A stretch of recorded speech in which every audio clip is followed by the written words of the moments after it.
అల్హమ్దులిల్లాహి రబ్బిల్ ఆలమీన్ వస్సలాతు వస్సలాము అలా సయ్యిదిల్ అంబియాయి వల్ ముర్సలీన్ అమ్మా బాదు ఫౌజు బిల్లాహి మినష్ షైతానిర్ రజీం బిస్మిల్లాహిర్ రహమానిర్ రహీం. హాజరీనే జమాత్ అస్సలాము అలైకుం వరహ్మతుల్లాహి వబరకాతు. అల్హమ్దులిల్లా, ఇంతకుముందు మనం రంజాన్ శుభాలు అనేటువంటి కోర్సులో 2 పార్ట్లు ఇంతకుముందు పూర్తి చేసుకోవడం జరిగింది. ఒకటి రంజాన్ నెల యొక్క విశిష్టత, మరొకటి రంజాన్ ఉపవాసాల యొక్క విశిష్టత. ఈరోజు ఇన్షాల్లాహ్ తఆలా మనం అల్లాహ్ తఆలా ఖురాన్లో రంజాన్ ఉపవాసాల గురించి ఏం చెప్పాడు, వాటి యొక్క నియమాల గురించి ఏం చెప్పాడు, ఖురాన్లో ఏమేమి ఆయతులు ఉపవాసాలకు సంబంధించినటువంటి ఉన్నాయి, వాటి తఫ్సీర్తో సహా ఇన్షాల్లాహ్ తఆలా ఈరోజు చూసే ప్రయత్నం చేద్దాం. మనకు ఖురాన్లో అల్లాహ్ తఆలా రంజాన్ గురించి సూరతుల్ బఖరాలో చెప్పడం అయింది, అదేవిధంగా సూరతుల్ ఖద్ర్లో కూడా చెప్పడం జరిగింది. ఇకపోతే ఉపవాసాల గురించి ప్రత్యేకించి సూరతుల్ బఖరా 183వ నంబర్ ఆయత్ నుంచి ఈ ఉపవాసానికి సంబంధించినటువంటి నియమాలన్నీ కూడా ప్రారంభమవుతాయి. అల్లాహ్ తఆలా ఖురాన్ కరీంలో తెలియజేస్తున్నాడు, అవుజు బిల్లాహి మినష్ షైతానిర్ రజీం బిస్మిల్లాహిర్ రహమానిర్ రహీం. యా అయ్యుహల్లజీన ఆమను కుతిబ అలైకుముస్ సియాము కమా కుతిబ అలల్లజీన మిన్ ఖబ్లికుం లఅల్లకుం తత్తఖూన్. ఇది సూరతుల్ బఖరా 183వ నంబర్ ఆయత్. ఇందులో అల్లాహ్ తఆలా అంటున్నాడు, ఓ విశ్వసించిన వారలారా, యా అయ్యుహల్లజీన ఆమను, ఓ విశ్వాసులారా, కుతిబ అలైకుముస్ సియాము, మీ మీద ఉపవాసాలు విధిగా చేయబడ్డాయి, ఫర్జ్గా విధించబడ్డాయి. కమా కుతిబ, ఏ విధంగానైతే ఇంతకుముందు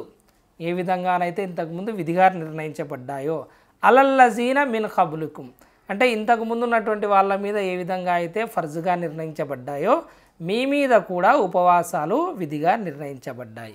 ఎందుకు అంటే లఅల్లకుం తత్తఖూన్ అంటున్నాడు అల్లాహ్ తఆలా. తద్వారా మీలో భయభక్తులు పెరగడానికి, బహుశా మీలో భయభక్తులు పెరగవచ్చు అని చెప్పేసి అల్లాహ్ తఆలా ఈ ఉపవాసాలను పాటించడం అనేది మనకు నిర్ణయించడం జరిగింది. ఇందులో మీరు కనుక చూసుకుంటే, ఒకటి ఉపవాసాలు ఎవరి మీద ఫర్జ్ చేయబడ్డాయి అంటే విశ్వాసుల మీద. ఇది ముందుగా గుర్తుపెట్టుకోవాలి. విశ్వాసులు అంటే ఇస్లాం ఎవరైతే స్వీకరించారో వారందరినీ కూడా మనం విశ్వాసులుగా పరిగణిస్తాం. అందులో ఎవరి మీద? ప్రతి ఒక్క ముస్లిం వ్యక్తి, ఆఖిల్ అంటే అతని యొక్క మానసిక స్థితి సరిగ్గా ఉన్నటువంటి వ్యక్తి మీద, బాలిగ్ మీద, బాలిగ్ అంటే యవ్వనస్తుని మీద, ఎవరైతే యవ్వనానికి చేరుకున్నాడో అంటే బాలిగ్ అయిపోయాడో, పెద్దవారయ్యారో వారందరి మీద కూడా స్త్రీ పురుష భేదం లేకోకుండా అల్లాహ్ తఆలా ముందుగా ఉపవాసాలు ఫర్జ్ చేయడం జరిగింది. ఏ విధంగానైతే ఇంతకుముందు అల్లాహ్ తఆలా ఉపవాసాలని ఫర్జ్ చేశాడో అదేవిధంగా చేయడం జరిగింది. ఇక్కడ మనకు కొన్ని విషయాలు సందేహాలుగా వస్తాయి. అంటే ఇంతకుముందు కూడా రంజాన్ నెలలో ఫర్జ్గా ఉన్నాయా, అంటే యూదులకు మరియు క్రైస్తవులకు కూడా రంజాన్ నెలలో ఇంతకుముందు ఫర్జ్గా ఉన్నాయా, సేమ్ అదే మాదిరిగా అంటున్నాడు కదా అని. అల్లాహ్ తఆలా అంటున్నది, రంజాన్ ఉపవాసాలు ఇంతకుముందు మీకు ఫర్జ్గా ఏ విధంగా చేయబడ్డాయో అలా చేశాను అనడం లేదు. ఉపవాసాలు ఇంతకుముందు ఉమ్మతులకు ఉన్నాయి. అది ఏ నెలలో ఎన్ని ఉన్నాయనేది ప్రతి ఒక్క ఉమ్మతుకు అల్లాహ్ తఆలా నిర్ణయించిన విధంగా ఉండేది.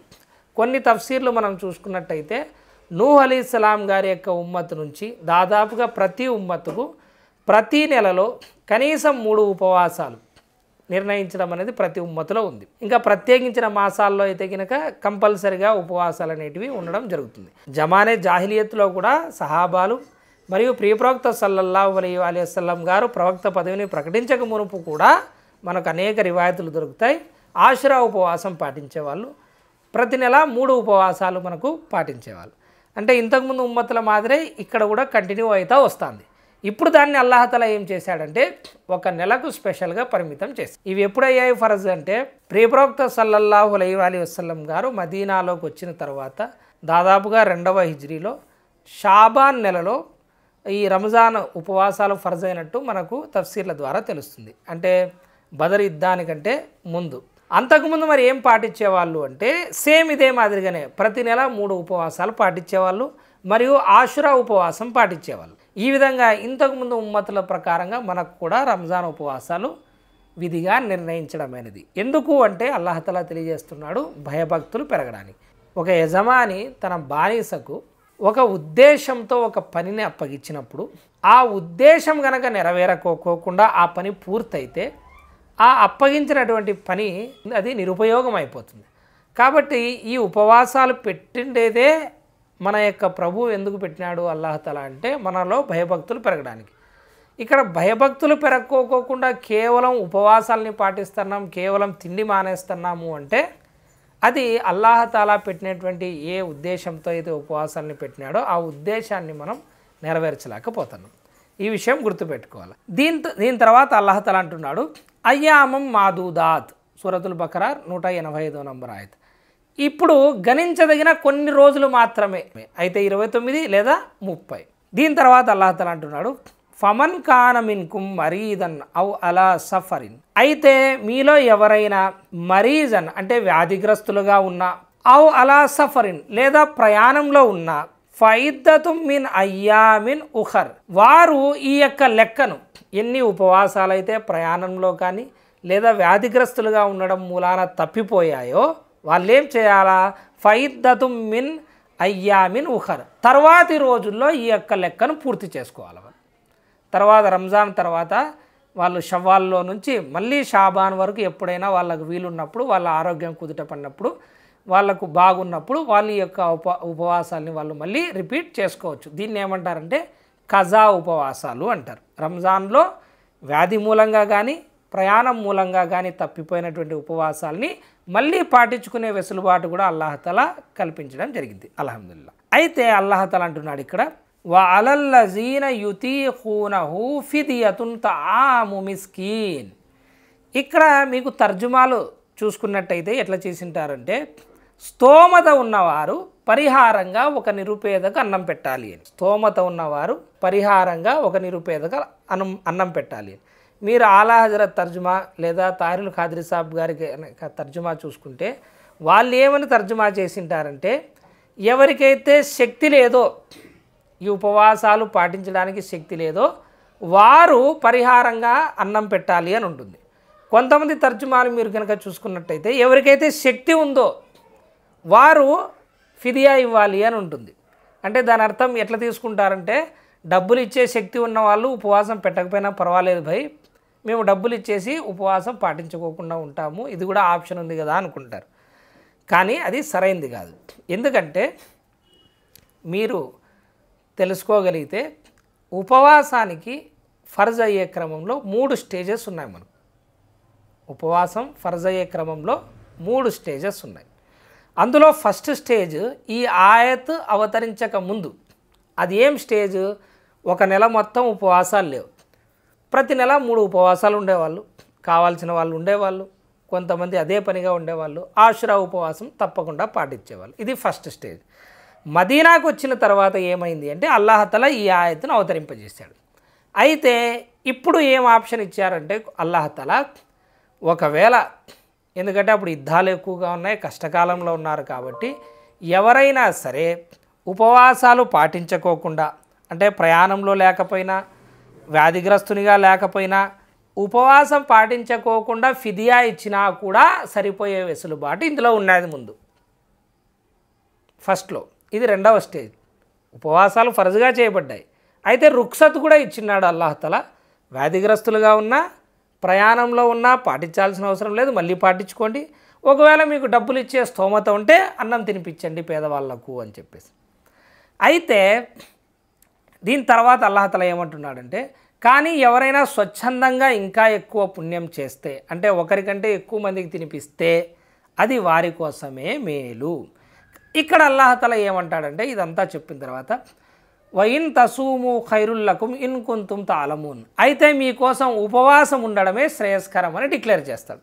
ఉపవాసాలు ఫర్జ్గా నిర్ణయించినాను, ప్రయాణంలో ఉండేవాళ్ళు వ్యాధిగ్రస్తులైతే మళ్ళీ పాటించుకోండి, ఒకవేళ మీ దగ్గర స్తోమత ఉంటే ఫిదియా ఇచ్చుకోండి. కాకపోతే మీరు గుర్తించగలిగితే మీకోసం ఫిదియా కంటే కూడా ఉపవాసాలు పాటించడమే మేలు అనేది ఫస్ట్ స్టేజ్. కాబట్టి చాలామంది సహాబాలు ఉపవాసాలు పాటిస్తారు, కొంతమంది పెట్టలేనటువంటి వాళ్ళు ఫిదియా ఇచ్చుకుంటారు. దీని తర్వాత మళ్ళీ 3వ స్టేజ్ స్టార్ట్ అవుతుంది. రంజాను నెల ఖురాన్ అవతరించినటువంటి నెల. అది మానవులందరికీ మార్గదర్శకం. ఏది? ఖురాన్. అందులో సన్మార్గంతో పాటు సత్యాసత్యాలను వేరుపరిచే స్పష్టమైనటువంటి నిదర్శనాలు ఉన్నాయి.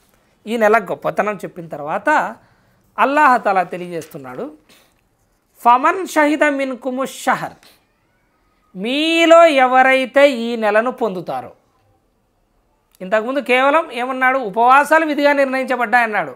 ఏ నెలల్లో చెప్పలేదు, ఎన్ని చెప్పలేదు, రంజాన్గా మనం భావించి ఉపవాసాలు పాటించాం. ఇప్పుడు స్పష్టంగా ఏమంటున్నాడు అంటే అల్లాహ్ తఆలా ఫమన్ షహిద మిన్కుము షహర ఫల్ యసూము. అల్లా అంటున్నాడు, ఎవరైతే మీరు ఈ నెలను పొందుతారో, ఎవరైనా సరే ఈ నెలను పొందితే వారు తప్పకుండా ఉపవాసాలు పాటించాలి. ఇప్పుడు టోటల్గా రంజాన్ నెల వస్తానే ఉపవాసాలు ఫర్జ్ అయిపోయాయి. ఇప్పుడు ఏమంటున్నాడో చూడండి. అల్లాహ్ తఆలా అంటున్నాడు వమన్ కాన మరీదన్ అవ్ అలా సఫరిన్ ఫయిద్దతుం మిన్ అయ్యామిన్ ఉఖర్. ఇంతకుముందు మాదిరే ఆయత వచ్చింది. మీలో ఎవరైనా సరే వ్యాధిగ్రస్తునిగానో ప్రయాణంలో ఉంటే వారు ఇతర దినాలలో ఈ లెక్కను పూర్తి చేయాలి. ఇది మాత్రమే చెప్పడం జరిగింది. ఇక్కడ వైతి కూన రాలే, ఫిదియాది రాలేదు. అంటే ఉపవాసాలు లేకోకుండా నేను ఫిదియా ఇచ్చుకుంటాను అనే కండిషన్ ఇప్పుడు లేదు. ఇది చాలా తఫ్సీర్లో మనకు వస్తుంది. అల్లాహ్ తఆలా తర్వాత అంటున్నాడు, సరే అల్లా ఈ లెక్కను పూర్తి చేయాలని చెప్పేసి కోరుకుంటున్నాడు. అల్లా మీకు సౌలభ్యాన్ని కలిగించాలనుకుంటాడే తప్ప కష్టాన్ని కలిగించాలని అనుకోవడం లేదు. అందుకే మీరు ప్రయాణంలో ఉన్న, వ్యాధిగ్రస్తులుగా ఉన్న కష్టపెట్టుకొని అదే పనిగా మీ శరీరాన్ని కష్టపెట్టుకొని ఉపవాసాలు పాటించాల్సిన అవసరం లేదు, కజా చేసుకోండి. తర్వాత అల్లాహ్ తఆలా అంటున్నాడు, ఎందుకు అంటే అల్లాహ్ తఆలా మీరు నిర్ణీత సంఖ్యను పూర్తి చేసుకోవాలని, మరియు తాను అనుగ్రహించిన భాగ్యానికి ప్రతిగా ఆయన గొప్పతనాన్ని కీర్తించి మరియు ఆయనకు తగు రీతిలో మీరు కృతజ్ఞతలు చెప్పుకోవాలని అల్లాహ్ తఆలా యొక్క అభిలాష. అంటే ఈ ఎక్స్క్యూజ్ ఎందుకు ఇచ్చినాడు అల్లాహ్ తఆలా సఫర్లో, తర్వాత మళ్ళీ ఖజా చేసుకునేటువంటి అవకాశం ఎందుకు ఇచ్చినాడు అంటే తద్వారా అల్లాహ్ తఆలా మీకు మేలు కలిగించి మీరు అల్లాహ్ తఆలా యొక్క కీర్తిని పొగుడుతారని, అల్లాహ్ తఆలాకు కృతజ్ఞతలు తెలియజేస్తారని.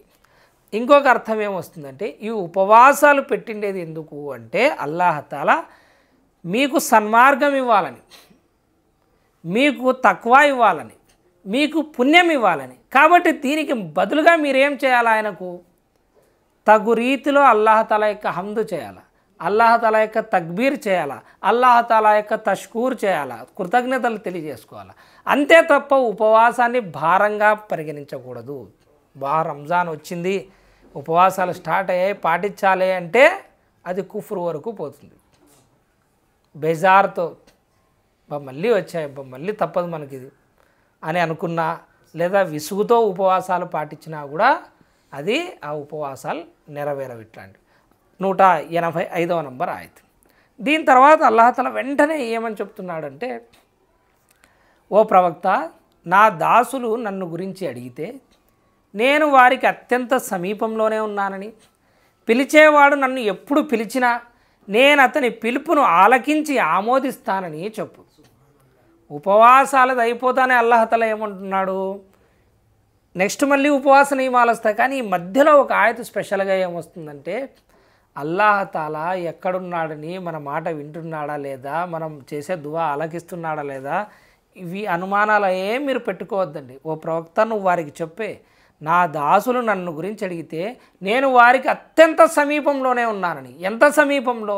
అల్లాహ్ తఆలా మరొక చోట తెలియజేస్తాడు, షహరగ్ సెబి కరీబ్, ఈ కంఠనాళం కంటే కూడా దగ్గరగా అల్లాహ్ తఆలా మనకు ఉన్నాడని చెప్పేసి అల్లాహ్ తఆలా చెప్పడం జరిగింది. కాబట్టి పిలిచేవాడు నన్ను ఎప్పుడు పిలిచినా సరే, ఎప్పుడు పిలిచినా, ఎక్కడ పిలిచినా, ఎప్పుడు పిలిచినా నేను అతని పిలుపును విని ఆలకించి ఆమోదిస్తానని, కబూలు కూడా చేస్తానని చెప్పేసి చెప్పు. కాబట్టి ముస్లింల దువా ఎప్పటికీ కూడా రద్దు కాదు, అది కబూల్ అయితానే ఉంటుంది. నువ్వు అడిగింది ఇవ్వవచ్చు, ఇవ్వకపోవచ్చు, దాని బదులు వేరేగా ఇవ్వచ్చు, అంతే తప్ప అల్లాహ్ తఆలా సరైనటువంటి ముస్లిం విశ్వాసి యొక్క దువాను ప్రతిసారి వింటాడు. మిగతా వాళ్ళవి కూడా వింటాడు, వాళ్ళ వినవడే కాదు, అల్లాహ్ తఆలా అందరివి వింటాడు. ఆయన ఎవరికి కావాలో వారివి ఆమోదించి వారు చెప్పినవి అల్లాహ్ తఆలా నెరవేరుస్తూ ఉంటాడు. అయితే నేను ఇవన్నీ వినాలి, నేను ఇవన్నీ మీకు ఆమోదించాలి అంటే మీరు ఒక్క పని చేయాలి. అదేమిటంటే, కాబట్టి వారు కూడా నా ఆదేశాన్ని శిరసావహించాలి. నేను రెడీగా ఉన్నాను మీ మాట వినడానికి, మీ ప్రార్థన వినడానికి, మీరు చెప్పేవి అన్నీ వినడానికి, ఆమోదించడానికి నేను రెడీగా ఉన్నాను, ఉంటాను, ఎప్పటికీ ఉన్నాను, నేను ఉంటాను. కానీ మీరు కూడా ఏం చేయాలంటే నా ఆజ్ఞను, నా ఆదేశాన్ని శిరసావహించాలి, నన్ను విశ్వసించాలి. కాబట్టి ఇక్కడ కండిషన్లు ఏం పెట్టినాడు అల్లాహ్? ఈమాన్ పెట్టినాడు కండిషన్, సరైన విశ్వాసం నీకు ఉండాలా, మరియు అల్లా చెప్పినటువంటి ఆదేశాలను నువ్వు పాటించాలి. పొద్దున 24 గంటలు అల్లా ఆదేశాలని తిరస్కరిస్తా, రాత్రికి వచ్చి నాకు పని జరగలేదు, అల్లాహ్ దువా కబూల్ చేయడం లేదు, ఎక్కడెక్కడికో పోతున్నాము అంటాడు. మరి అట్లాంటి దాసుని నేనేం చేయాలి? అల్లా అంటున్నాడు, నువ్వు విశ్వాసం తీసుకొనిరా, సరైన విశ్వాసం పెట్టు, మరియు నేను ఇచ్చినటువంటి ఆదేశాలకు శిరసావహించు. ఎన్ని ఆదేశాలు ఇచ్చినాడయ్యా అల్లాహ్ తఆలా అంటే, ఒకటి ఆరాధనల పరంగా నమాజ్, జకాత్, రంజాన్ ఉపవాసాలు, శక్తి ఉంటే హజ్. ఆరాధనల పరంగా ఇవే, అంతకు మించి ఏం చెప్పలేదు. 5 బేసిక్ ప్రిన్సిపల్స్ మాత్రమే, 5 బేసిక్ ఆదేశాలు మాత్రమే ఇవ్వడం జరిగింది. ఇక అఖలాక్ పరంగా, సభ్యత పరంగా చూసుకుంటే హలాలో హరాం తిండి తినద్దండి, వడ్డీల సొమ్ము తినద్దండి, హరాం పనులు చేయొద్దండి, జినా చేయొద్దండి, అబద్ధాలు ఆడద్దండి, ఇతరుల మీద దౌర్జన్యం చేయొద్దండి. ఇవి సభ్యత పరంగా మనకి ఇచ్చినటువంటి ఆదేశాలు. అంతే, ఇదొక్కటి చేయండిరా అంటే మిగతావన్నీ చేసుకుంటూ కూర్చుంటారు. ఏ హరాముకైతే దరిదాపులకు పోవద్దని అల్లాహ్ తఆలా హెచ్చరిస్తాడో వాటన్నిటికీ పోతాడు. మళ్ళీ ఇంట్లో బాగా జరగాల, ఆరోగ్యాలు బాగుండాలా, పిల్లలకు బాగా జరగాల, సిరి సంపదలు రావాలా, ప్రపంచంలో మనమే నంబర్ 1గా ఉండాలా అంటారు. ఇదొక్క కండిషన్ మాత్రం పాటించారు. అల్లాహ్ తఆలా మనందరినీ కాపాడుగాక. మీ పిలుపును విని ఆమోదిస్తాను, నేను సిద్ధంగా ఉన్నాను. మీరు చేయాల్సిందేమి, మీరు నా ఆదేశాన్ని కూడా శిరసావహించాలి, నన్ను విశ్వసించాలి. తద్వారా అలా చేస్తే మీరు ఏమవుతుందంటే లాల్లహుం యర్షుదూన్, అలా చేసినట్టయితేనే మీరు సన్మార్గ భాగ్యం పొందుతారు. అలా చేస్తేనే మీరు రుష్దో హిదాయత్ పొందుతారు, సరైన మార్గంలో ఉంటారు. దీని తర్వాత మళ్ళీ అల్లాహ్ తఆలా ఉపవాస నియమాలు తెలియజేస్తున్నాడు. ఉపవాస కాలంలోని రాత్రులలో మీరు మీ భార్యలను కలుసుకోవడం మీ కొరకు ధర్మసమ్మతం చేయబడింది. వారు మీకు దుస్తులు, మీరు వారికి దుస్తులు. ఈ ఆయతు వెనకాల చాలా పెద్ద ఒక సంఘటన ఉంది. పూర్తి ఆయత్ చదవండి. ఉపవాస కాలంలో రాత్రుల్లో మీరు మీ భార్యలను కలుసుకోవడం మీ కొరకు ధర్మసమ్మతం చేయబడింది. వారు మీకు దుస్తులు, మీరు వారికి దుస్తులు. మీరు రహస్యంగా ఆత్మద్రోహానికి పాల్పడుతున్నారనే సంగతి అల్లాహకు తెలుసు. అయినప్పటికీ ఆయన క్షమాగుణంతో మీ వైపు మరలి మీ తప్పును మన్నించాడు. ఇక నుంచి మీ భార్యలతో రమించడానికి, అల్లా మీ కొరకు రాసిపెట్టిన దాన్ని అన్వేషించడానికి మీకు అనుమతి ఉంది. మొదట్లో ఉపవాసాలు ఫర్జ్ అయినప్పుడు ఈ అహ్లే కితాబ్ని చూసి, లేదా కొంతమంది వాళ్ళల్లో వాళ్ళే అనుకొని ఏమనుకున్నారంటే, ఉపవాసాలు ఉన్నప్పుడు పగలు ఎలాగో నిషిద్ధం, పగలు భార్యల దగ్గరికి పోకూడదు, సంసారం చేయడానికి పోకూడదు. ఒకవేళ ఉపవాస స్థితిలో గనక పోతే అతడు పెద్ద పాపం చేసిన వాడవుతాడు, ఆ ఉపవాసం వీగిపోతుంది, భంగమైపోతుంది. దానికి బదులుగా 60 ఉపవాసాలు పాటించాలా ఇద్దరు, లేదా ఒక బానిసని విడుదల చేయాలి, లేదా 60 మందికి భోజనాలు పెట్టాలి. దీంతో కొంతమంది రాత్రి కూడా దూరం అయిపోయేవాళ్ళు. కొంతమంది రాత్రి దూరం అయిపోయి కొంతమంది ఉండలేక, ఉదాహరణకు తఫ్సీర్లో వస్తుంది, హజరత్ ఉమర్ రదియల్లాహు తఆలా అన్హు గారు వారి యొక్క భార్యతో రాత్రి ఒకసారి ఉపవాసం విరమించిన తర్వాత రాత్రిపూట వారి భార్య దగ్గరతో కలుసుకొని వస్తారనమాట. అయితే ఆయన తప్పు చేసినాను నేను, మిగతా వాళ్ళు ఎవరు చేయడం లేదు, తప్పు చేసినామేమో అనే ఫీలింగ్తో ఉంటారు. ఈ విధంగా సహాబాలు రాత్రిపూట కూడా భార్యల దగ్గరికి వెళ్ళడాన్ని నిషేధించుకున్నారు. ఈ విషయం తెలిసి ప్రవక్త సల్లల్లాహు అలైహి వసల్లం గారి దగ్గరికి ఉమర్ రదియల్లాహు తఆలా అన్హు గారు వచ్చి చెప్తారు, యా రసూలల్లాహ్ ఈ విధంగా నాతో జరిగిపోయింది అని చెప్పేసి. దానికి అల్లాహ్ తఆలా ఈ ఆయత్ అవతరింపజేస్తారు. మీదే భార్యలు మీకు దుస్తులు, మీరు వారికి దుస్తులు. మీకోసం ఉపవాస కాలంలోని రాత్రులలో వారితో కలుసుకోవడం మీకు పర్మిషన్ ఇవ్వబడింది, అనుమతి ఇవ్వబడింది. కాబట్టి ఇక్కడ నుంచి ఏ ఢోకా లేకోకుండా మీరు మీ భార్యలతో కలుసుకోవచ్చు. ఇదే గనక లేకపోతే చాలా కష్టపడే వాళ్ళు కూడా ఉంటారు. ఇంకొకటి, ఎవరు హరాం చేసుకోవాల్సిన అవసరం లేదు.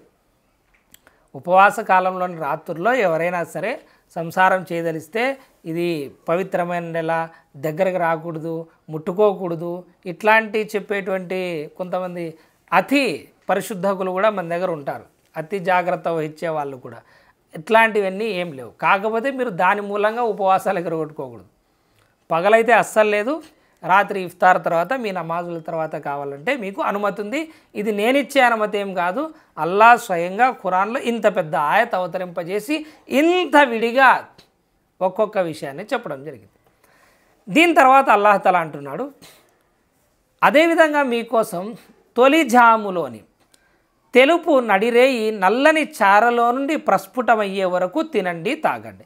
ఈ ఆయత మనకు ఎట్లుంటుంది అంటే వకులు వష్రబు, తినండి మరియు తాగండి, హత్తా యతబయ్యన లకుం, మీకు స్పష్టమయ్యేంత వరకు. ఏం స్పష్టమవ్వాలంటే అల్ ఖైతుల్ బైద్ మినల్ ఖైతుల్ అస్వద్, తెల్లటి రేయి. ఖైతుల్ బైద్ అంటే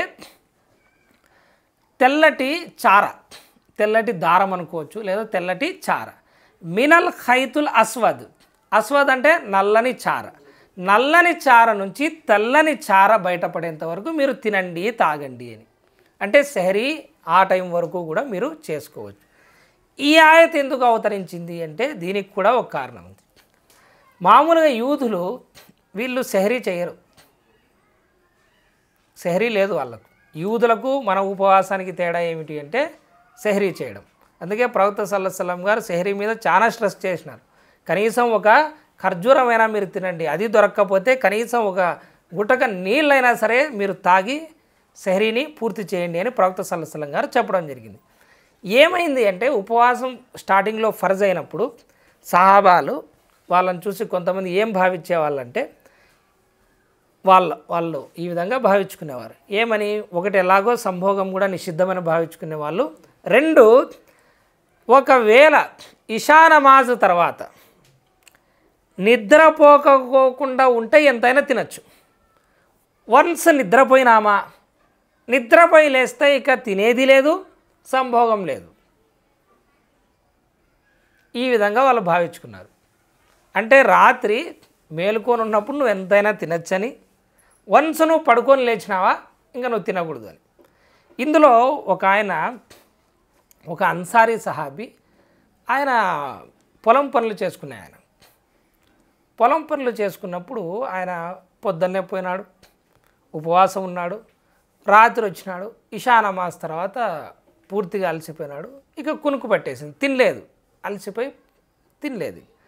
ఇక వాళ్ళు ఏమనుకున్నారు, ఇషా నమాజ్ అయిపోయింది, నమాజ్ చేసుకున్నాను నేను, తర్వాత పడుకొని లేస్తే ఇంక తినకూడదు అని. ఎందుకంటే ఇక ఉపవాసం స్టార్ట్ అయిపోయింది అని భావించేవాళ్ళు వాళ్ళు. దాంతో ఆయన ఏం చేసినాడు, నెక్స్ట్ రోజు సెహరీ చేసుకోకుండా పనికి పోయినాడు. ఆయన స్పృహ తప్పి పడిపోవడం జరిగింది. ప్రవక్త సల్లల్లాహు అలైహి వసల్లం గారికి తెలిసింది, ఈ విషయం అంతా తెలిసింది. ఎందుకు ఆయన ఈ విధంగా తయారైనాడంటే ఇట్లా అని. అప్పుడు అల్లాహ్ తఆలా ఈ ఆయతను అవతరింపజేస్తాం. ఇంత పెద్ద కథ ఉంది దాని వెనకాల. ఈ ఆయత అవతరిస్తానే సహాబాలు కొంతమంది ఏం చేస్తారంటే, నాకు గుర్తున్నంత వరకు దాదాపుగా ఇమ్రాన్ బిన్ హుసైన్ రదియల్లాహు తఆలా అన్హు గారు, అల్లా ఏమన్నాడు, తెలుపు దారము నల్ల దారం నుంచి స్పష్టంగా మీకు తెలిసేంత వరకు మీరు తినండి తాగండి అన్నాడు కదా. ఆయన కాళ్ళకు 2 దారాలు కట్టుకుంటాడు, ఒకటి నల్ల దారం, ఒకటి తెల్ల దారం కట్టుకుంటాడు. చీకటి తెల్లవారుతుండగా 2 కాళ్ళు తీసి ఇట్లా చూస్తూ ఉంటాడు. నల్ల దారం కనిపించడం లేదు, తెల్లదారం కనిపిస్తుంది, టైం అయిందా కాలేదా, నల్ల దారం కూడా కనిపిస్తుంది కదా, ఎట్లా ఇప్పుడు ఇది టైం, సెహరీ టైం అని చెప్పేసి ప్రవక్త సల్లల్లాహు అలైహి వసల్లం గారి దగ్గరికి పోతే అల్లాహ్ చెప్పింది, మీరు ఇక్కడ దారాలు స్పష్టం కావాలని కాదు. తెల్లదారం నల్లదారం అంటే ఉద్దేశం మీ కళ్ళ ముందర ఉండే తెల్లదారం నల్లదారం స్పష్టం అవ్వాలని కాదు. ఆకాశంలో నల్లటి చార నుంచి తెల్లటి చార ఒకటి శుభో సాదిక్ సమయంలో బయటపడుతుందే, అది స్పష్టమయ్యేంత వరకు తినండి తాగండి, ఎటువంటి తప్పు లేదు అని అల్లాహ్ తఆలా చెప్పడం జరిగింది. అప్పటి నుంచి ప్రవక్త సల్లల్లాహు అలైహి వసల్లం గారు సపరేట్గా ఒక అజాన్ని ఇచ్చేవాళ్ళు. ఎవరైనా ఇట్లా పడుకున్న వాళ్ళు కానీ, లేదా తరావీ రాత్రంతా చేసేవాళ్ళు కానీ, ఇక మీరు సెహరీ తినండి అని చెప్పేసి హజరత్ బిలాల్ రదియల్లాహు తఆలా అన్హు గారు ఒక అజా ఇచ్చేవారు. దాని తర్వాత ఎప్పుడైతే సుబహ సాదిక్ అవుతుందో స్పష్టంగా చూసిన తర్వాత హజరత్ అబ్దుల్లా ఇబ్నే ఉమ్మే మక్తూమ్ రదియల్లాహు తఆలా అన్హు గారు, ఈయన అందులు చూడలేరనమాట. అక్కడ ఉన్నటువంటి వాళ్ళు స్పష్టంగా సెహరీ టైం అయిపోయింది ఇంకా అని చెప్పిన తర్వాత ఇప్పుడు ఫజర్ నమాజ్కి అజా ఇచ్చేవాళ్ళు. ఈ ఏర్పాటు చేయడం జరిగింది. దీన్ని బట్టి మీకు అర్థమయ్యేది ఏమిటంటే ఆ కాలంలో ఒక స్టేజ్ తర్వాత ఒక స్టేజ్, ఒక స్టేజ్ తర్వాత ఒక స్టేజ్ ఇన్ని కష్టాలు ఎదుర్కొని వాళ్ళు ఈ ఉపవాసాలని పాటించడం జరిగింది. మనకు అన్ని సౌలభ్యాలు, సెహరీకి ఉంది, అజా ఉంది, టైమింగ్స్ ఉన్నాయి, అన్నీ ఉన్నా కూడా వాళ్లకు మనకు ఉండేది ఒకటి తేడా ఏమంటే వాళ్లకు భయభక్తులు ఉండేవి, మనకు భయభక్తులు లేవు. ఇది ఒక్కటే తేడా. సౌలభ్యాలు వాళ్ళకంటే మనకు ఎక్కువ కావాలి. మీ ఇష్టం రాత్రంతా తాగండి తినండి. ఎప్పటి వరకు? సుబహ సాదిక్ వరకు, అజా ఇచ్చేంత వరకు కాదు. ఈ విషయం మీకు స్పష్టంగా చెప్తానండి. చాలామందికి ఉన్నటువంటి ఒక అపోహ ఎన్నో ఏండ్ల నుంచి ఉండేది ఏమి అంటే అజా ఇచ్చేంత వరకు తినచ్చు తాగచ్చు అని. అల్లా ఎక్కడన్నా ఈ ఖురాన్ ఇప్పుడు నేను చెప్పినటువంటి ఆయతు సూరతుల్ బకరా 187లో మీరు అజా ఇచ్చే వరకు తినండి తాగండి అన్నాడా? ఏమన్నాడు అల్లాహ్ తఆలా? వకులు వష్రబు, మీరు తినండి తాగండి, హత్తా యతబయ్యన లకుం, మీకు స్పష్టమయ్యేంత వరకు. ఏం స్పష్టం అవ్వాలి? అల్ ఖైతుల్ బైద్ మినల్ ఖైతిల్ అస్వద్, మీకు నల్లటి దారం నుండి తెల్లటి చార స్పష్టమయ్యేంత వరకు కూడా మినల్ ఫజ్ర్, ఏది తెల్లవారుజామున ఆ ఫజ్ర్ సమయంలో తెల్లటి చార నల్లటి చార నుంచి స్పష్టమయ్యేంత వరకు తినండి తాగండి అన్నాడు. కానీ మీకు ఫజర్ అజా ఇచ్చేంత వరకు అన్నాడా? ప్రవక్త గారు ఏం పెట్టినారు? ఇది కనుక్కోవడానికి సౌలభ్యం కోసం 2 అజాన్లు పెట్టినారు. అందుకే ప్రవక్త సల్లల్లాహు అలైహి వసల్లం గారు ఏమన్నారంటే హదీసుల్లో సహాబాలకు, మీకు బిలాల్ అజాన్ వినిపిస్తే మీరు సెహరీని ఆపాల్సిన అవసరం లేదు, తినడం తాగడం ఆపకండి అన్నారు. ఆ హదీసును తీసుకొచ్చి కొంతమంది ఇక్కడ ఏం చేస్తారంటే అజా ఇచ్చేటప్పుడు కూడా తినచ్చు తాగొచ్చు భయని ఇప్పటికీ కూడా ప్రచారం చేసే వాళ్ళు ఉన్నారు. ఇప్పటికీ కూడా ప్రచారం చేస్తారు. అదే హదీసును తీసుకొచ్చి పెడతారు. దాని తర్వాతి హదీసుల్లోనే స్పష్టంగా ఉంటుంది ఆ అజా వేరు, ఈ అజా వేరు. ఆ అజా ఇచ్చేది తహజ్జుద్ కోసం మేల్కొల్పడానికి, నమాజులు ఇంకా ఎవరైనా చదువుతా అంటే వాళ్ళను ఆపి ఇంకా సెహరీ చేయండి అని చెప్పడానికి, ఇటువంటి వాటి కోసం ఆ అజా పెట్టినారు. అబ్దుల్లా ఇబ్నే ఉమ్మే మక్తూమ్ గారు ఇచ్చేటువంటి అజాన్ ఫజర్ యొక్క అజాన్. ఒకవేళ అప్పటికి టైం అయితే ఏదైనా నోట్లో ముద్ద ఉంటే, ఉదాహరణకు 4:55కు సెహరీ యొక్క టైం అయిపోతుంది అనుకోండి, 55కు మీ నోట్లో నీళ్ళు ఉన్నాయి లేదా ఏదైనా ఒక ముద్ద ఉందంటే దాన్ని మింగినా తప్పులేదు, నోట్లో ఉన్నది, మళ్ళీ అదే పనిగా ప్లేట్లో ఉన్నది కాదు. తర్వాత ఇంకొకటి ఇక్కడ చెప్పాల్సింది ఏమంటే ఈ టైంని ఏమంటాం మనం అంటే సెహరీ టైంని సుబహ సాదిక్ టైం అంటాం. ఏమంటాం? సుబహ సాదిక్. సుబహ సాదిక్ వరకు తినచ్చు తాగొచ్చు. వన్స్ సుబహ సాదిక్ వచ్చేసిందా మీరు తినడానికి తాగడానికి లేదు. సుబహ సాదిక్ టైం అంటే ఏమంటే ఫజ్ర్ నమాజ్ సమయం ప్రారంభమయ్యే టైం అది. మనకు అజా ఎప్పుడు ఇస్తారు? దాదాపుగా టైం స్టార్ట్ అయినా 15 నిమిషాలకో 20 నిమిషాలకో ఇస్తారు. ఇప్పుడు నువ్వు అజా ఇచ్చేంత వరకు తింటా కూర్చుంటే నీ సెహరీ టైం అయిపోయి సుబహ సాదిక్ టైం అయిపోయి ఎన్ని నిమిషాలు అయింది? 15 నిమిషాలు అయింది. మరి నీ ఉపవాసం ఎక్కడి నుంచి ఉంది? ఈ ఆయత్ ఆదేశం ఎక్కడికి పోయింది? కాబట్టి అటువంటి ఉపవాసాలు అవ్వవు. మరి ఇంతకుముందంతా అయినాయి కదా అంటే జరిగిందేదో జరిగింది, వదిలేయండి. ఇప్పటి నుంచన్నా మీరు సక్రమంగా చూసుకోండి. దాని తర్వాత ఇంకొక పెద్ద సమస్య వచ్చింది ఏమంటే, ఇది ఒక సమస్య అయితే ఆ హదీస్ను ముందర పెట్టి అజాన్ ఇచ్చేంత వరకు తినచ్చు అని చెప్పేసి, ఇది తప్పు. రెండో సమస్య ఏమంటే ప్రతి ఊరిలో ప్రతి ప్రాంతానికి సూర్యాస్తమయం మరియు సూర్యోదయం సమయాలు వేరుగా ఉంటాయి. ప్రపంచమంతా ఒకటే టైమింగ్లో సూర్యుడు 6 గంటలకే రాడు బయటికి. కొన్ని చోట్ల 5:50కి వస్తాడు, కొన్ని చోట్ల 5:45కి వస్తాడు. మనం నార్త్ సైడ్ పోయినాం, అరుణాచల్ ప్రదేశ్ సైడ్కి పోయినామంటే వాళ్ళకు తొందరగా తెల్లవారుతుంది. ఇక్కడ సౌత్ సైడ్ వాళ్ళకు లేట్గా అవుతుంది. ఎంత మనం ఇట్లా పడమర వైపుకి పోతుంటామో అంత లేటుగా సూర్యుడు ఉదయించడం కనిపిస్తుంది. మరి అందరికీ ఒకటే టైమింగ్లు ఎట్లయితాయి? కొంతమంది తెలియక ఎక్కడో హైదరాబాద్ టైములు తీసుకొచ్చి ఇక్కడ పంచుతూ ఉంటారు, బెంగళూరు టైమింగులు తీసుకొచ్చి పంచుతారు, అనంతపూర్ టైమింగులు తీసుకొచ్చి పంచుతారు.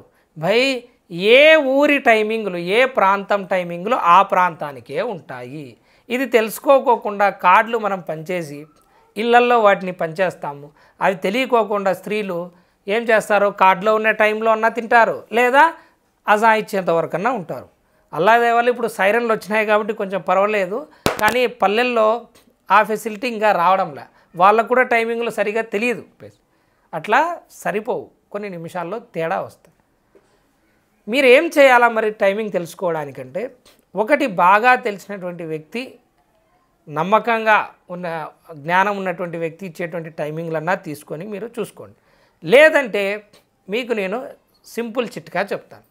మీ దగ్గర కనుక సెల్ ఫోన్ ఉంటే అందులో ప్రేయర్ టైమ్స్ అనే యాప్ డౌన్లోడ్ చేసుకోండి, లేదా ఏదైనా సరే నమాజ్ టైమింగ్ల యాప్ డౌన్లోడ్ చేసుకోండి. లొకేషన్ ఆన్లో పెట్టుకోండి. మీరు ప్రేయర్ టైమ్స్ యాప్లోకి పోతే అక్కడ లొకేషన్ అని ఉంటుంది. దాని దగ్గరికి పోయి మీరు గెట్ లొకేషన్ అని కొడతానే మీరు ఏ ప్రాంతంలో ఉన్నారో ఆ ప్రాంతం మీకు కనిపిస్తుంది. దాని తర్వాత ఇప్పుడు టైమింగ్స్ దగ్గరికి వచ్చినారంటే మీరు ఫజర్ అని చెప్పేసి కనిపిస్తుంది. అక్కడ ఉదాహరణ 5:17 అని ఉంది ఫజర్ టైం, కాబట్టి మీరు 5:17 వరకు మీరు సెహరీని తినవచ్చు, ఇందులో తప్పేం లేదు. కాకపోతే కొంచెం ముందుగా తినేటువంటి ప్రయత్నం చేయండి. మేమైతే జాగ్రత్త కోసం మా వాళ్ళకు మేము కార్డ్స్ ఇచ్చేటప్పుడు 4:50 అంటే 10 నిమిషాల ముందే పెట్టిస్తాం మేము. ఎందుకంటే వీళ్ళు పొద్దున పూట తినడంలో కొంచెం లేట్గా లేస్తారు కాబట్టి ఆ సమయం వరకు అంటే మళ్ళీ దాని నుంచి 10 నిమిషాలు తీసుకుంటారు. కాబట్టి ఒక 5 నిమిషాల ముందే కంప్లీట్ చేసుకునే ప్రయత్నం చేయండి. ఫజర్ సమయం ప్రారంభమయ్యేదానికంటే ఒక 5 నిమిషాల ముందే చేసుకోండి. ఎందుకంటే కొన్ని చోట్ల సిగ్నల్స్ ప్రాబ్లం వల్ల కానీ, లేదంటే సాఫ్ట్వేర్ ప్రాబ్లం వల్ల కానీ, ఏదైనా ఇష్యూ ఉండడం వల్ల కూడా ఏదైనా తప్పైనా మీకు ఒక 5 నిమిషాల ముందే చేసుకుంటే ఎటువంటి ఇబ్బంది ఉండదు. ఇక ఇఫ్తార్ది అయితే చాలా సింపుల్. మగరిబ్ అని ఉంటుంది, దాంట్లోనే అదే యాప్లో మగరిబ్ సమయం ఎప్పుడైతే ప్రారంభమైందో దాని తర్వాత నుంచి మీ ఇష్టం తినచ్చు. దాని తర్వాత 1 నిమిషం 2 నిమిషాలు ఇడిచిపెట్టి మీరు తినండి. ఇలా మీరు మీ ప్రాంతంలో ఉన్నటువంటి సెహరీ మరియు ఇఫ్తార్ యొక్క సమయాలు చూసుకోండి. ఇఫ్తార్ సమయం గురించి కూడా ఖురాన్లో అల్లాహ్ తఆలా చెప్తాడు ఎప్పుడు తినాలని చెప్పేసి. ఇన్షాల్లా అది కూడా మనం డిస్కస్ చేద్దాం. కాబట్టి అజాన్ గురించి మీరు మోసపోవద్దండి. అజాను ఇచ్చేంత వరకు తినాలని చెప్పేసి ఇళ్లలో మరీ ముఖ్యంగా చెప్పండి. ఎందుకంటే పాత వాళ్ళు అదే పద్ధతిలోనే కొనసాగిస్తూ ఉంటారు. వాళ్ళ ఉపవాసాలు కావు అవి, ఎందుకంటే టైం తర్వాత వాళ్ళు తింటారు. కాబట్టి ఈ విషయంలో జాగ్రత్త పడండి. మరియు టైమింగ్లో ఒకసారి కార్డులు ఎవరైనా ఇస్తే చెక్ చేసుకునే ప్రయత్నం చేయండి. దీని తర్వాత అల్లాహ్ తఆలా అంటున్నాడు, తినడం తాగడం సెహరీ చెప్పేసినాడు. ఇప్పుడు అల్లాహ్ తఆలా అంటున్నాడు, సుమ్మ అతిము సియామ ఇలల్ లైల్, మీరు చీకటి పడేంత వరకు, ఇలల్ లైల్ రాత్రి వరకు కూడా ఉపవాసం పాటించండి. ఉపవాసాన్ని ఎక్కడి వరకు పూర్తి చేయమంటున్నాడు? రాత్రి వరకు. రాత్రి వరకు అంటే అర్థమేమి? రాత్రి ప్రారంభమయ్యేంత వరకు. రాత్రి ఎప్పుడు ప్రారంభమవుతుంది? ఇస్లాంలో మగ్రిబ్ సూర్యుడు అస్తమించగానే రాత్రి ప్రారంభమవుతుంది. దినం మారిపోతుంది, రాత్రి ప్రారంభమవుతుంది. బాగా చీకటి పడాలా అని లేదు.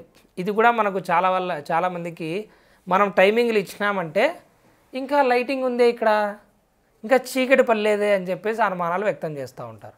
ప్రవక్త సల్లల్లాహు అలైహి వసల్లం గారి యొక్క హదీస్ ఉంది. ఒకసారి ఆయన ప్రయాణంలో ఉన్నప్పుడు ఇఫ్తార్ కోసం ఒక జ్యూస్ని తెమ్మంటారు, ఒక రసాన్ని తీసుకొని రమ్మంటారు, షర్బత్ని తీసుకొని రమ్మంటారు.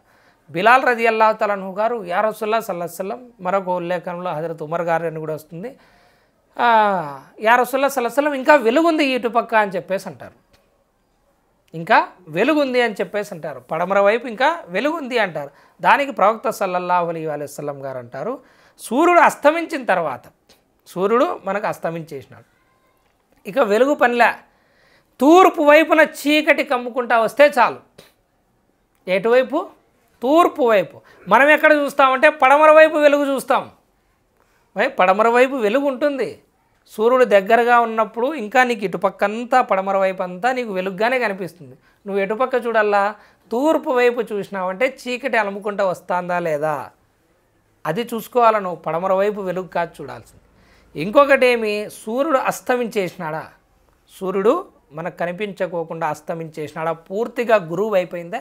ఇక దాని తర్వాత నుంచి మనకు రాత్రి ప్రారంభమైనట్టే. పూర్తిగా చీకటి పడేంత వరకు అని కాదు అర్థం. పూర్తిగా చీకటి పడేంత వరకు చేసేవాళ్ళు ఎవరంటే షియా వాళ్ళు. వాళ్ళు రాత్రి అంటే పూర్తిగా చీకటి పడాలా అంటారు. కానీ అహ్లే సున్నత్ వల్ జమాత్ వాళ్ళు మొదటి నుంచి కూడా రాత్రి అంటే మగ్రిబ్ ప్రారంభాన్నే తీసుకుంటారు, కాబట్టి ముందే చేస్తారు. ఒక హదీస్ కూడా ఉంటుంది, ప్రియ ప్రవక్త సల్లల్లాహు అలైహి వసల్లం గారు చెప్తారు, నా ఉమ్మత్ ఇఫ్తార్ని తొందరగా చేసినంత కాలం సరైన మార్గంలో ఉంటారు అని. లేట్ మరీ చేసుకోకూడదు. మీ యొక్క అతి తక్కువ వల్ల నేను ఉంటానులే ఏమవుతుంది, ఇంకా చాలాసేపు ఉంటానులే అని చెప్పేసి అట్లాంటి పనులు చేసుకోకండి. టైమింగ్ల ప్రకారం చేసే పని చూడండి. ఈ విషయం కూడా మీరు గుర్తుపెట్టుకోండి. ఇక్కడ మనము దాదాపుగా అందరం మస్జిదుల్లోనే ఇఫ్తార్ చేస్తూ ఉన్నాం.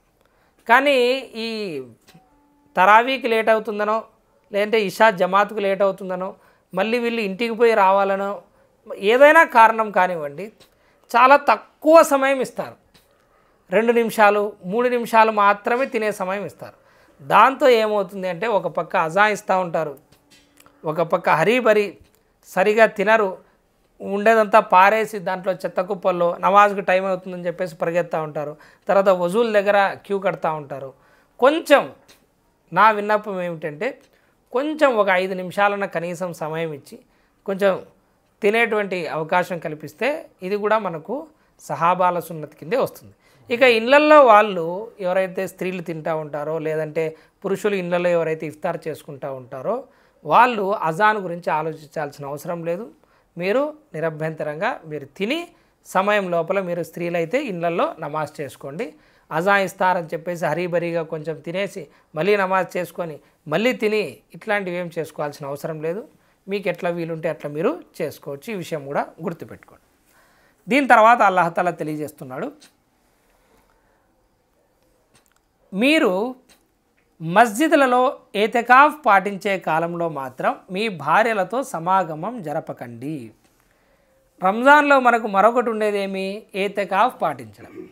పూర్తి రంజాన్ అయినా పాటించవచ్చు, 20 రోజులైనా పాటించవచ్చు, లేదా ఆఖరి 10 రోజులు పాటించడం అనేది ఇది సున్నత్. ప్రవక్త సల్లల్లాహు అలైహి వసల్లం గారు ప్రతి సంవత్సరం కనీసం 10 రోజులు మస్జిద్లో ఏతికాఫ్ పాటించేవారు.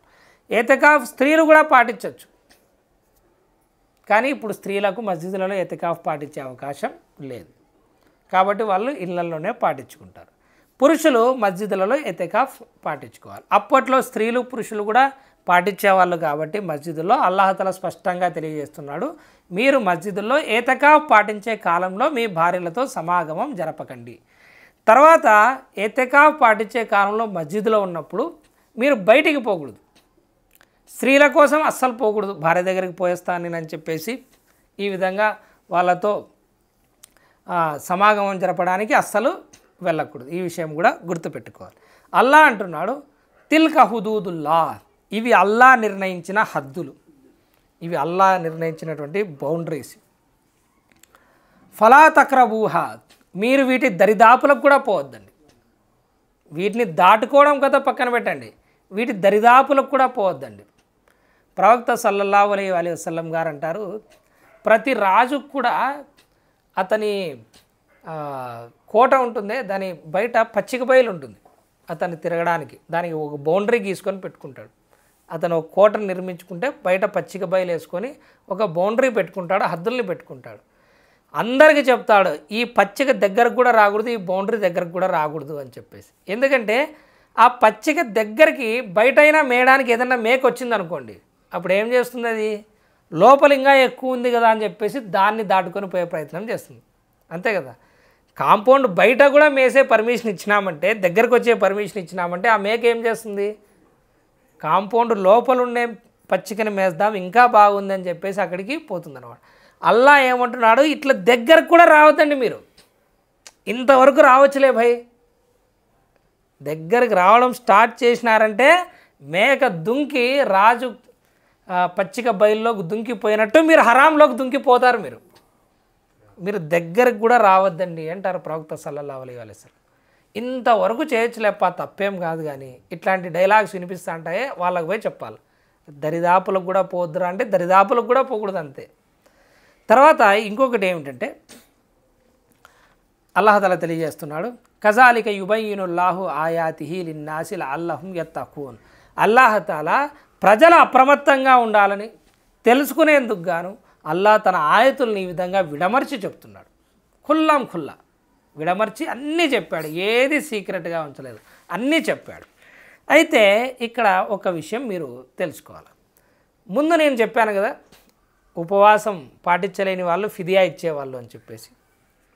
ఇప్పటికీ కూడా మనకు ఫిదియా ఇచ్చే అవకాశం ఉంది. ఎవరికి ఉంది అంటే హజరత్ ఇబ్న్ అబ్బాస్ గారు మరియు మిగతా వాళ్ళందరూ చెప్తారు, ఎవరైతే ముసలి వాళ్ళు అయిపోయి ఉంటారో, ఉపవాసం పాటించే శక్తి లేదు ఇంకా వాళ్ళకు, రంజాన్ తర్వాత కూడా కజా పాటించలేరు, ఇంజెక్షన్లు వేసుకుంటూ ఉంటారు, ట్యాబ్లెట్ల మీద ఉంటారు, వాళ్ళకి ఎవరికైతే శక్తి లేదో వాళ్ళు ఇప్పటికీ కూడా ఈ ఆయతు మన్సూఖ్ కాలేదంటారు ఇబ్న్ అబ్బాస్ గారు. ఈ ఆయతు మన్సూఖ్ కాలేదు, ఆ ఆదేశమేం రద్దు కాలేదు. ఆ ఆయతు ఎవరైతే ఫిదియా ఇవ్వాలని ఉందో వారు ముసలి వాళ్ళు అయితే వాళ్ళు ఇచ్చుకోవచ్చు. లేదా ఎట్లాంటి వ్యాధిగ్రస్తులు కొంతమంది ఉంటారంటే కిడ్నీ పేషెంట్లు ఇట్లాంటి వాళ్ళు ఉంటారు, ఉపవాసాలు అయితే ఫర్జ్ అయ్యాయి కానీ తర్వాత కూడా వాళ్ళు ఉపవాసాలు పాటించేటువంటి శక్తి వాళ్ళకి గనక లేదంటే వాళ్ళు ఫిదియా ఇచ్చుకోవచ్చు. ఫిదియా అంటే ఒక ఉపవాసానికి బదులుగా ఒక పేదవానికి ఒక్క రోజు ఒక్క పూట పెట్టడమే. ఫిదియా అంటే ఏమి, ఒక ఉపవాసానికి బదులుగా ఒక వ్యక్తికి ఒక పూట మనం తినేటువంటి భోజనం పెడతాం. ఇంకా ఎక్కువ మందికి పెట్టాలనుకుంటే పెట్టుకోవచ్చు. అర్థమైందా? ఇది ముసలి వాళ్ళకి చెప్పండి. ఇళ్ళల్లో బాగా డబ్బులు కూడా ఉంటాయి, పాటించలేరు, కనీసం వాళ్ళను ఫిదియా అయినా ఇవ్వమని చెప్పండి. ఈ విషయం చాలామంది చెప్పరు. నేను ముసలివాడిని, నాకు షుగర్ ఉంది, లేదంటే ఫలానా ఇది ఉంది, నేను పెట్టలేనంటారు తప్ప అరే ఫిదియా ఇద్దాము, దీని బదులు ఒక పేదవానికి తినిపిద్దాము అనేది ఉండదు. ఇఫ్తార్ పార్టీలు ఇస్తారు, మళ్ళీ ఇఫ్తార్ పార్టీలు ఇస్తారు, ఉపవాసం ఉండే వాళ్ళకి తినిపిస్తామని చెప్తారు. దాని పుణ్యం వేరే భయది, అది ఫిదియాలోకి రాదు. అది నువ్వేం చేయాలా, పేదవాళ్ళకి తినిపించాలా. కాబట్టి ఎవరైతే ఉపవాసాలు పాటించుకోకుండా ముసలి వాళ్ళు ఉన్నారో వాళ్ళకి తెలియజేయండి, అల్లా చెప్పిన విధంగా ఇది మీరు ఒక ఉపవాసానికి బదులుగా ఒక వ్యక్తికి ఒక పూట భోజనం పెట్టండి. 30 వాటికి ఎంత అవుతుంది? 30 మందికి. ఒకేసారన్నా 30 మందికి పెట్టండి, లేదా రోజుకొకరికి పెట్టండి, మీ ఇష్టం. ఫిదియా అయితే చెల్లించే ప్రయత్నం చేయండి. కావాలంటే మీకు హజరత్ అనస్ బిన్ మాలిక్ రదియల్లాహు తఆలా అన్హు గారు, ఆయన ముసలివారు అయిపోయినప్పుడు సహాబీ, గొప్ప సహాబీ. ఎవరు అనుకున్నారు అనస్ బిన్ మాలిక్ అంటే? ప్రవక్త సల్లల్లాహు అలైహి వసల్లం గారింట్లో 10 సంవత్సరాలు చిన్నప్పుడు పనిచేసినారు కదా, ఆయన సాంగత్యంలో ఉన్నారు కదా, ఆయన అనస్ బిన్ మాలిక్ గారు. ఆయన ముసలివారు అయిపోయినప్పుడు ఆయన రంజాన్ ఉపవాసాలు పాటించలేక ఏం చేసేవాళ్ళంటే రొట్టెను మరియు మాంసాన్ని చేయించి ప్రతి ఉపవాసానికి బదులుగా పేదలకు తినిపించేవాళ్ళు. 30 ఉపవాసాలకు బదులుగా 30 మందికి తినిపించేవాళ్ళు. కాబట్టి ఇది సహాబా ఇకరాంల నుంచి సాబితుంది, ఇది బుఖారీ హదీస్ ఇది. కాబట్టి మీరు ముసలి వాళ్ళకు చెప్పండి. ఇంకా ధనం కూడా లేని వాళ్ళకు మనం ఏం చెప్పలేము, కానీ ఎవరి దగ్గర అయితే స్తోమత ఉందో తినిపించగలిగేది వాళ్ళకు తినిపించేటువంటి ప్రయత్నం చేయండి, వాళ్ళకు చెప్పేటువంటి ప్రయత్నం చేయండి. అల్లాహ్ తఆలాతో దువా చేస్తున్నాను. అల్లాహ్ తఆలా ఈరోజు ఏవైతే మనం విషయాలు చెప్పుకున్నామో ముఖ్యంగా వీటిలో ఉపవాసాలు ఫరజ్ ఎవరి మీద అయ్యాయి, తర్వాత ఉపవాసాలు ఎవరెవరు పాటించాలి, దాని తర్వాత ఎవరు పాటించాల్సిన అవసరం లేదు, సఫర్లో ఉన్నవాళ్ళు, ప్రయాణంలో ఉన్నవాళ్ళు మరియు వ్యాధిగ్రస్తులు పాటించాల్సినటువంటి అవసరం లేదు అంటే మళ్ళీ ఖజా చేసుకోవాలి. దాని తర్వాత పూర్తిగా ముసలి వాళ్ళు అయిపోయినటువంటి వాళ్ళు ఏం చేయాలి, వాళ్ళు స్తోమత ఉంది అంటే పాటించండి, లేదంటే ఫిదియా చెల్లించండి. దీని తర్వాత ఈ నెలలో అందరూ కూడా మంచిగా ఉపవాసాలు పెట్టేటువంటి ప్రయత్నం చేయండి.